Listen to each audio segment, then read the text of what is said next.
1670 വരെയുള്ള കാലത്ത് തൻ്റെ അധീനതയിലുള്ള മേഖലകളിൽ ഭരണപരമായും സൈനികപരമായുമുള്ള സുരക്ഷിതമായ ഭരണതലങ്ങൾ സൃഷ്ടിച്ച് ഈ ഒരു സമയം ശിവജി കെട്ടുറപ്പുള്ള തൻ്റേതായൊരു ഭരണ മേഖല സൃഷ്ടിച്ചെടുക്കുകയാണ്. നിലവിലുള്ള കോട്ടകൾ കൂടുതൽ മികച്ചതാക്കുകയും തീരമേഖലകൾ കേന്ദ്രീകരിച്ച് കച്ചവട സാധ്യതകൾ കൂടുതലായി തുറക്കുകയും ഒക്കെ ചെയ്തു. ഈ സമയങ്ങളിലൊക്കെ സംഭാജി ശിവജിക്കൊപ്പം ഉണ്ടായിരുന്നു എന്ന് ചരിത്രരേഖകളിൽ കാണാം. ഏതായാലും 1670 വരെയും ഏറെക്കുറെ സമാധാനപൂർണ്ണമായിരുന്ന മുഗൾ മറാത്ത ബന്ധം വീണ്ടും തകരുകയാണ്.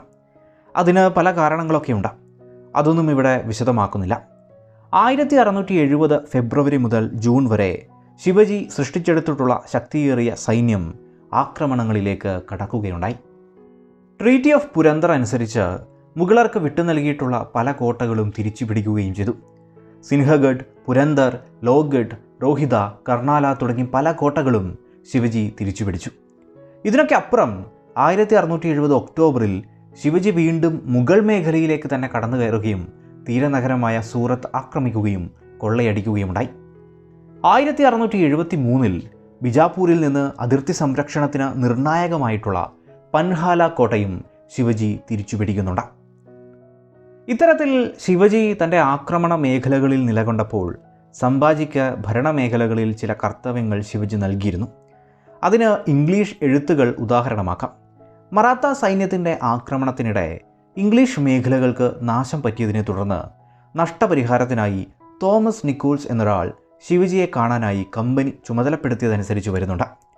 ശിവജിയെ കാണാൻ പറ്റിയില്ലെങ്കിൽ മകനെയെങ്കിലും നിർണായകമായി കാണണം എന്നൊരു നിർദ്ദേശം അവിടെ നിക്കോൾസിന് നൽകപ്പെടുന്നുണ്ട്. അങ്ങനെയെങ്കിൽ സംഭാജി എന്ന ബാലന് ഭരണതലത്തിൽ മികച്ച പ്രാധാന്യം ആ സമയം തന്നെ നൽകിയിരുന്നു എന്ന് അനുമാനിക്കാം. 1673 ഒട്ടേറെ മേഖലകൾ തനിക്കധീനതയിലാക്കിയ ശിവജി ധാരാളം സമ്പത്തും ഭരണതലങ്ങളും ഒക്കെ സൃഷ്ടിച്ചെടുക്കുകയുണ്ടായി. എന്നാൽ ആ സമയത്തും ഔദ്യോഗികമായി നോക്കിയാൽ ശിവജി ഒരു സ്വതന്ത്ര ഭരണാധികാരി ആയിരുന്നില്ല. സാങ്കേതികമായി അപ്പോഴും മുഗൾ ജമീന്ദാറോ ബിജാപൂരിലെ ജഗീർദാറിൻ്റെ മകനോ ഒക്കെ ആയിട്ടായിരുന്നു ശിവജി നിലകൊള്ളുന്നത്. അതുകൊണ്ട് തന്നെ രാഷ്ട്രീയപരമായ ആ വലിയൊരു പദവി മറ്റ് രാജാക്കന്മാരുടേതുപോലെ അവിടെ ഉണ്ടായിരുന്നില്ല. ഈ ഒരു പ്രശ്നം ഇല്ലാതാക്കാൻ തൻ്റെ സ്വതന്ത്ര രാജ്യമായ സ്വരാജ്യയുടെ ചക്രവർത്തി അഥവാ ഛത്രപതിയായി മാറാൻ ശിവജി തീരുമാനിക്കുകയും 1674 ജൂൺ 6 ഔദ്യോഗികമായ കിരീടധാരണം നടക്കുകയുമുണ്ടായി. ചടങ്ങിൽ പങ്കെടുത്ത ഇംഗ്ലീഷ് ഉദ്യോഗസ്ഥരൊക്കെ ചടങ്ങിനെപ്പറ്റി വിശദമായി തന്നെ എഴുതി വച്ചിട്ടുണ്ട്. ശിവജിക്ക് തൊട്ടു താഴെ മറ്റൊരു പീഠത്തിൽ സംഭാജിയും ഇരുന്നതായും ചടങ്ങിലൂടെ സംഭാജി യുവരാജാവായി വാഴ്ത്തപ്പെട്ടതായും പറയുന്നുണ്ട്. എന്നാൽ ചടങ്ങുകൾക്കപ്പുറം 1674 ജൂൺ 17 ശിവജിയുടെ അമ്മയായ ജീജാബായി മരണപ്പെടുകയുണ്ടായി. അതോടെ കിരീടധാരണ ചടങ്ങ് ദോഷങ്ങളുടേതാണ് എന്ന നില വന്നു. ശിവജിയുടെ ക്ഷത്രിയ ചടങ്ങുകളുമായി ബന്ധപ്പെട്ടും പ്രശ്നങ്ങളൊക്കെ സൃഷ്ടിക്കപ്പെട്ടിരുന്നു. എല്ലാത്തിനും പരിഹാരമെന്ന നിലയിൽ കൂടുതൽ പൂജകളും മറ്റുമൊക്കെയായി 1674 സെപ്റ്റംബർ 24 രണ്ടാമതും കിരീടധാരണ ചടങ്ങ് നടക്കുകയും രാജ്യത്തിൻ്റെ നായകനായി ശിവജി മാറുകയുമുണ്ടായി. എല്ലാ ചടങ്ങുകളിലും നിലകൊണ്ട സംഭാജി യുവരാജാവായും മാറി. ശിവജി തൻ്റെ പിന്തുടർച്ചക്കാരനായി കണ്ടിരുന്നത് സംഭാജിയെ തന്നെയാണെന്ന് നിസ്സംശയം പറയാം. അതിനുശേഷം ഭരണതലങ്ങളിലും പ്രശ്നങ്ങൾ തീർക്കുന്നതിലുമൊക്കെ സംഭാജി ചുമതലകൾ എടുത്തിരുന്നതായി കാണാവുന്നതാണ്. ഇംഗ്ലീഷുകാരനായ സാമുവൽ ഓസ്റ്റൻ്റെ എഴുത്തുകളിലും ശിവജിയുള്ള നിർണായക ചർച്ചകളിലും മറ്റും സംഭാജി ഉണ്ടായിരുന്നതായി പറയുന്നുണ്ട്. ഇദ്ദേഹവുമായുള്ള ചർച്ചകൾക്കപ്പുറമാണ് ഇംഗ്ലീഷ് ഫാക്ടറികൾക്ക് ശിവജി സംരക്ഷണം നൽകാം എന്ന് പറയുന്നത്. ചുരുക്കിയാൽ ഭരണതലത്തിൽ നിർത്തി സംഭാജിയെ ഭരണ നേതൃത്വത്തിന് ആവശ്യമായ കാര്യങ്ങൾ പഠിപ്പിക്കുക എന്ന ധർമ്മമാണ് ശിവജി ചെയ്തത് എന്ന് കാണാം.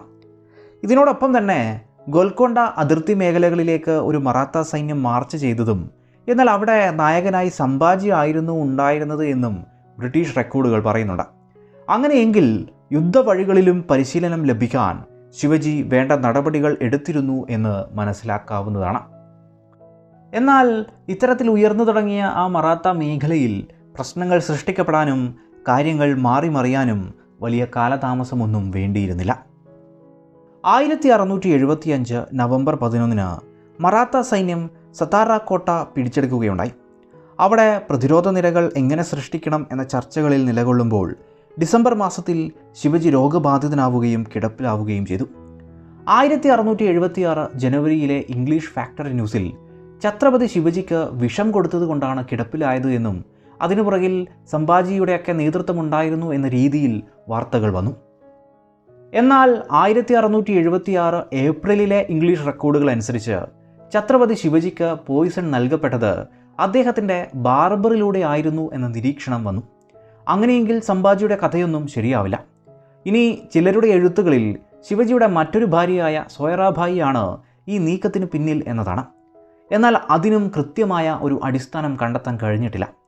1675 മകനായ രാജാറാമിനെ രാജാവാക്കി മാറ്റാനും സംഭാജിയെ പുറത്താക്കാനും സോയറാബായി അത്തരമൊരു നീക്കം നടത്താൻ പൊതുവെ സാധ്യതകളില്ല.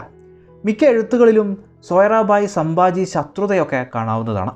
എന്നാൽ സംഭാജി മുഗൾ മേഖലയിലേക്ക് ചേക്കേറുന്നത് വരെ, അതായത് 1678 വരെയും ശിവജിയുടെ കുടുംബത്തിൽ ഇത്തരത്തിലൊരു ഭരണപരമായ പ്രശ്നങ്ങൾ ഉള്ളതായി പറയുക സാധ്യമല്ല. മറ്റൊന്ന്, ഇത്തരത്തിലുള്ള എഴുത്തുകളെല്ലാം തന്നെ വന്നിരിക്കുന്നത് എതിരാളികളിൽ നിന്ന് എന്നതാണ്. മറാത്ത എഴുത്തുകളൊന്നും തന്നെ ഇല്ലതാനും. അതുകൊണ്ട് തന്നെ 1675 രോഗവുമായി ബന്ധപ്പെട്ട കഥകൾക്ക് സ്ഥിരീകരണമില്ല. ഏതായാലും ശിവജി കടുത്ത രോഗബാധിതനാവുകയും 3 മാസത്തോളം കാലം സതാറ കോട്ടയിൽ തന്നെ കിടപ്പിലാവുകയും ചികിത്സിക്കപ്പെടുകയും ഒക്കെ ചെയ്തു.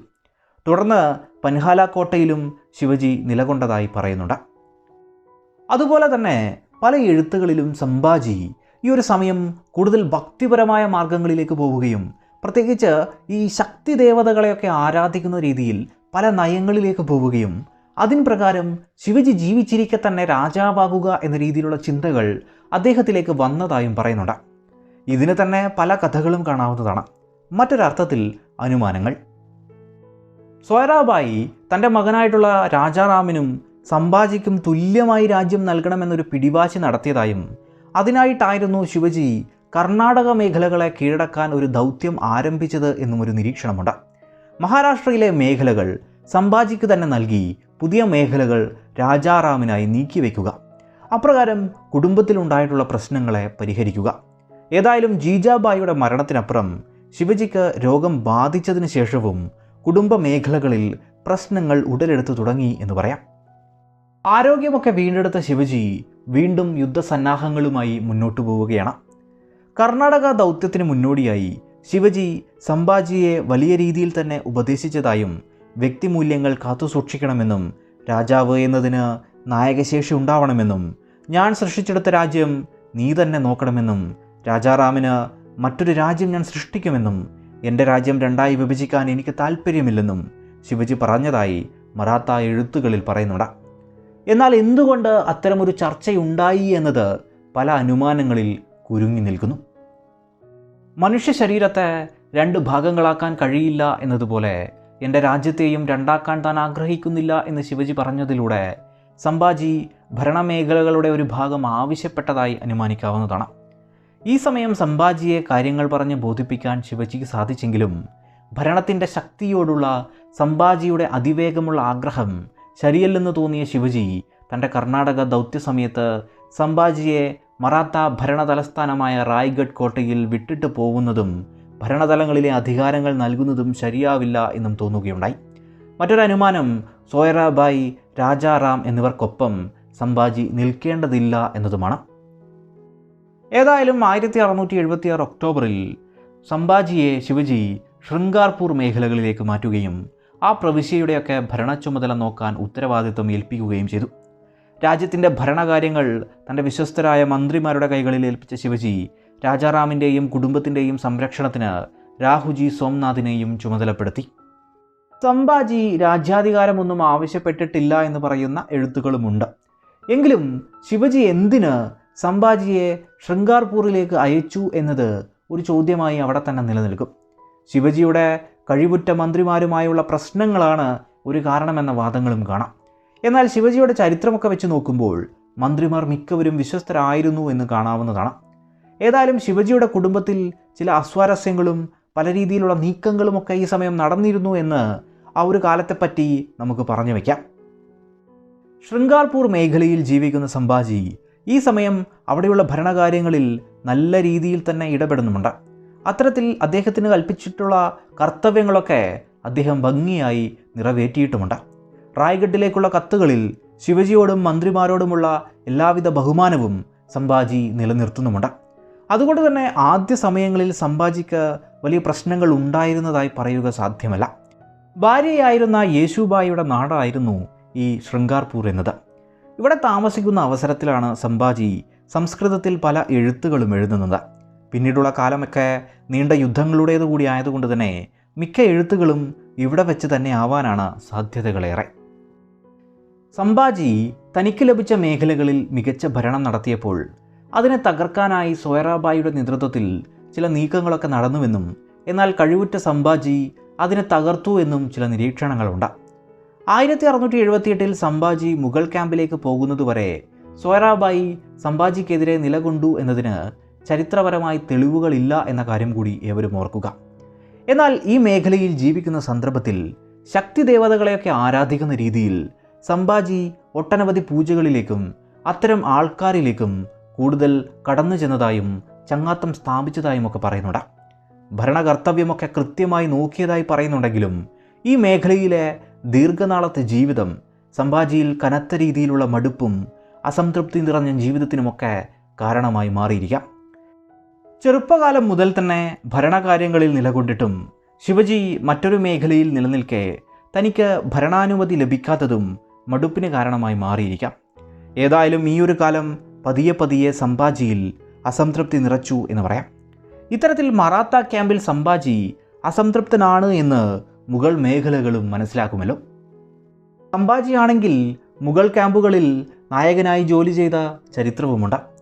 മറാത്ത രാജ്യത്ത് തനിക്കായി ഒരു മേഖല തരണമെന്നോ അല്ലെങ്കിൽ ഭരണം നടത്തണമെന്ന് ആഗ്രഹിക്കുകയോ ചെയ്ത സംഭാജിക്ക് അത് നടന്നില്ല എന്ന് മാത്രമല്ല, തലസ്ഥാന മേഖലകളിൽ നിന്ന് മാറി ശൃംഗാർപൂർ മേഖലയിൽ ജീവിക്കേണ്ടിയും വന്നിരിക്കുന്നു. ഇതൊക്കെ മനസ്സിലാക്കിയ മുഗൾ ജനറലായിട്ടുള്ള ദിലിർ ഖാൻ സംഭാജിക്ക് ഒരു കത്തയക്കുകയാണ്. സത്യത്തിൽ ആ കത്ത് നിറയെ വാഗ്ദാനങ്ങളുടെ പെരുമഴയായിരുന്നു.